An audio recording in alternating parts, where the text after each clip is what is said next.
Hello, in today's lesson I'm going to show you how to do a low guarding block using the knife hand and the reverse knife hand.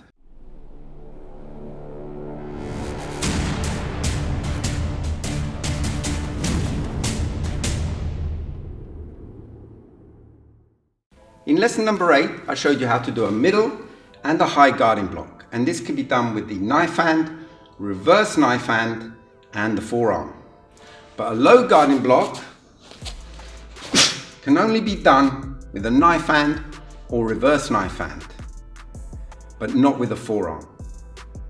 And the block can be done in L stance or rear foot stance, and the body will be half facing for both of those. But it can also be done in sitting stance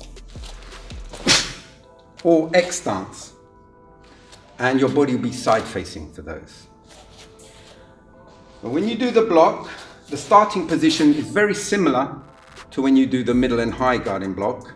If you're using knife hand, the blocking hand will be facing towards you, with the palm facing towards you. But you don't need to start so high. As you're doing a low block, you can bring the arms a little bit down, about shoulder level is good enough. And then you move them forward in a straight line, like this, like that. The blocking arm will have the forearm parallel to your thigh. Bend the elbow outwards 15 degrees. The blocking hand is protecting your lower abdomen, so keep it 3 centimeters away from the lower abdomen. Your body will be upright and half facing. Okay? So from there, relax, back, forward, like that. Now, as I mentioned in lesson number 8, avoid bringing the arms too far back. Bring them slightly to the side because you need to move diagonally across. The block is going that way. So if you start too far back, you'll end up going in a curve. You need to go in a straight line. So start out here, just make sure it's about shoulder level and bring it straight down across like this. Okay. When you do reverse knife hand, it's pretty much the same thing, except that when you start, the palms are facing away like that, because you need to turn this hand this way and form the reverse knife hand. So you tuck the thumb out the way,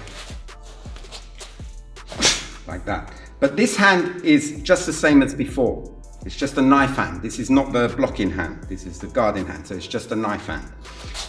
This hand will form the reverse knife hand. And again, the forearm is parallel to your thigh. Elbow is bent 15 degrees, but the difference is the elbow will come in a little bit. When you do knife hand, the elbow sticks out a little bit, but when you turn your hand, you naturally bring the elbow in. So allow that to happen. Yeah? So when you block, the elbow is going to be a lot closer to you. But otherwise, everything else is the same. So practice this technique going forwards and backwards in L stance.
When doing this block in sitting stance, a common mistake I see is people start with the arms too much to the side and then they end up coming round in a curve like this.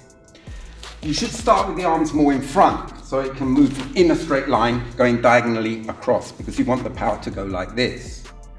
I think the reason why people make this mistake is because they compare it to the position when they do L stance, they start here. So when they go side facing, they bring their arms over here, which is the same as before. But then you can't block across like this because it's going to just come across your body and there's no power this way. So you need to start there.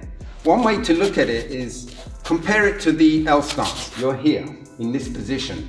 Now, if I change my body to side facing, I just keep my arms in the same place because I still want it to move in the same way from there to there because the block is here. Okay, just as I did with L stance there. With sitting stance, it's the same. It's just my body changes, but my arms move in the same way. Okay, so avoid doing this. Okay, go straight across, start in front. Okay, it's a very common mistake I see. Now you may have seen the knife hand and reverse knife hand low guarding blocks in lesson number 53 on pushing blocks. It's a variation of the low guarding block. When you do it in a circular motion, you're doing it to push the leg away. So you don't make contact at the end. You don't make contact there. You make contact here and then you push the rest of the way. So it's done in a slightly different way. So it's classed as a pushing block, but it's still called a low guarding block. But it's just a variation of the low guarding block. Okay. So that's it for today. Very short lesson, but it was important that I covered the knife hand low guarding block because that's one of the movements in Taekwon-Do, which is coming up soon. See you next time. Goodbye.